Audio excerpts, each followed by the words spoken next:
Hi, I'm Bob Carroll. I'm the Executive Vice President at Permanent Solutions Labor Consultants, and I'm your host for today's episode of Employee Relations Words of Wisdom. Before I forget, remember, subscribe to our channel and then hit the bell notification. That way we can notify you when fresh content becomes available and you can learn some really awesome new material that you can use in the workplace. So, what's the easiest way to stop from being a union target? It's simple. Don't be a target. Do things right, do things the right way, treat your employees well, and the unions won't come knocking on your doors. But a lot of things, as an executive vice president of a consulting company, that I see is that people don't take the proactive approach for training supervisors, for training managers. Even the CEOs aren't. I'll be honest, they're not that well educated on how unions usually work in a lot of the companies that hire us to help them out of situations. You have to be proactive. And that's not just on union avoidance and union awareness. You have to be proactive and consistently train your managers, your supervisors, your executives on how to communicate with the employees, how to promote employee engagement. It all ties together. So you got employee engagement, communication, and union awareness, and of course supervisory training in general. If you do those things, you're well on your way to staying union free. You also have to make sure that your HR person is well trained. People that go to HR, they learn about unions in school, but they don't learn the reality of unions. They don't learn how the inner workings of the unions can affect a company, or how a union organizing campaign can really affect the morale of a company.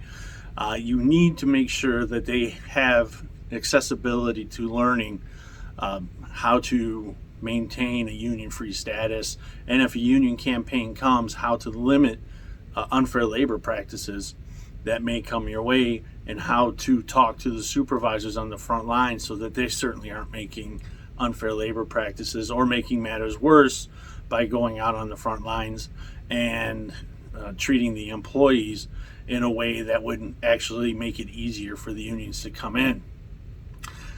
That does not mean that an HR professional can run a union campaign.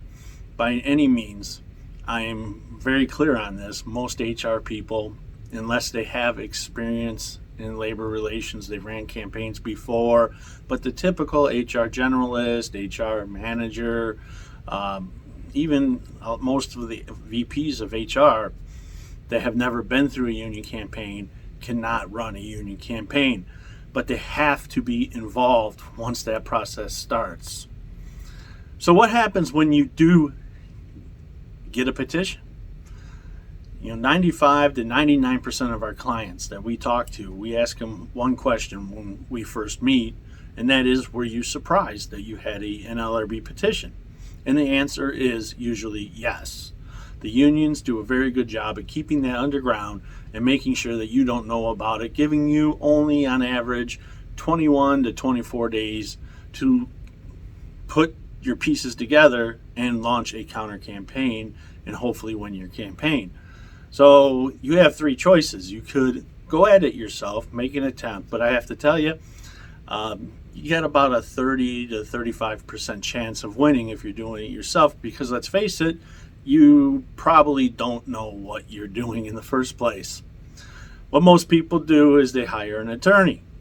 That greatly increases your odds. Make sure it is a labor attorney with labor experience that has gone before the National Labor Relations Board and has successful outcomes. You want to do your homework on any attorney or any consulting firm that you hire, obviously. And the last option is gives you the highest odds, the much higher odds of winning, is hiring an attorney and a consulting firm like ours, who spend our careers taking care of union campaigns. We're the ones on the ground. See, this is the difference between attorneys and us.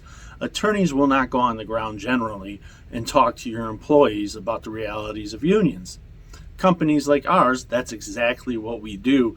We hold educational sessions and we talk to them one-on-one on the floor, answer any questions, Provide them with undisputable facts about the unions so that they can make an educated choice when it comes time to vote. Be leery of any company who wants the supervisors to go out on the floor and do all the speaking. But in my opinion, it's a very bad approach, and it's a very logical reason. If they have filed a petition, that means they have already turned their backs on your company.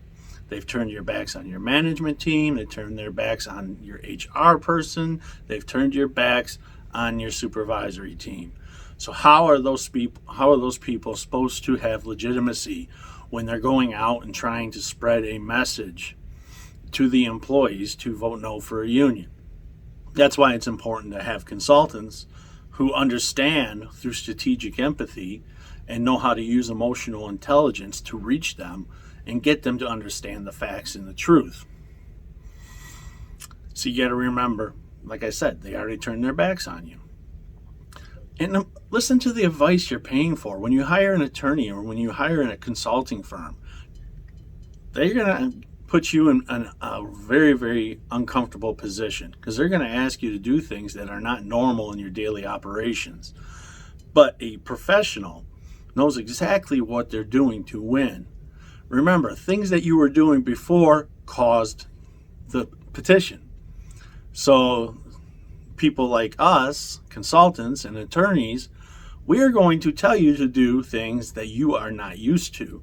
It's very important that you listen to that advice. Remember, you did your homework. You know that the firms that you've hired are good. You know that they can get the job done. But if you don't take your advice, you're just throwing money away. You'd be amazed how many people want to buck the system, buck the process, and end up not getting the results that they want.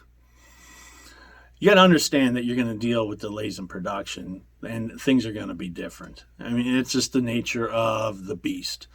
You have to hold educational sessions, which means you have to pull employees off the floor, bring them into training sessions. You have to allow the consultants to have one-on-one conversations with them. Even if you went with a firm that has the supervisors doing the communicating, they have to pull them aside and have conversations with them. It's just going to happen. So know that right now, that when a consulting firm comes in or an attorney tells you to do these things with your employees, it has to happen. It is a process. To win, you got to use facts. If one of your supervisors or anybody from your team or anybody that you've hired cannot prove the facts that they're giving the employees, you are going to lose. Make sure as a leader that you demand to see the facts first. Part of our process is everything is shared with attorneys, everything is shared with the leadership team before we go out and talk to the employees. That way everybody knows not only that it's a fact, but they can direct the employees to the source of the facts. Getting caught in the lies, just losing, you're going to lose. So when it comes down to facts, take advantage of them. But if you get caught in a lie, you lose. That's just going to happen. You have 21 days, 21 to 24 days if you get hit with an NLRB petition to win. That's a lot because you got to put a team together real fast. I'm talking in a day or two. It has to happen almost immediately. In fact, if you receive a petition, you should be on the phone with an attorney. You should already have a consulting team lined up to come in and be on your site within 24 to 48 hours to get going. It happens that quick. So you have to take this process seriously. If you don't, you're going to lose. But if you take it seriously, you're going to win. But I want to go back to what I started with, because all the stuff that I just mentioned that sounded so negative can be prevented by just not putting yourself in a position where the union will even think about coming into your company. Treat your employees well, train your management, train your supervisors, train your HR people. Make sure that your company has a firewall between the unions and your employees, and you'll do just fine. But if you get caught in that pinch, now you know what to do. That's it for this week's Employee Relations Words of Wisdom. Remember, subscribe to our channel, hit the little bell, and I will see you next week.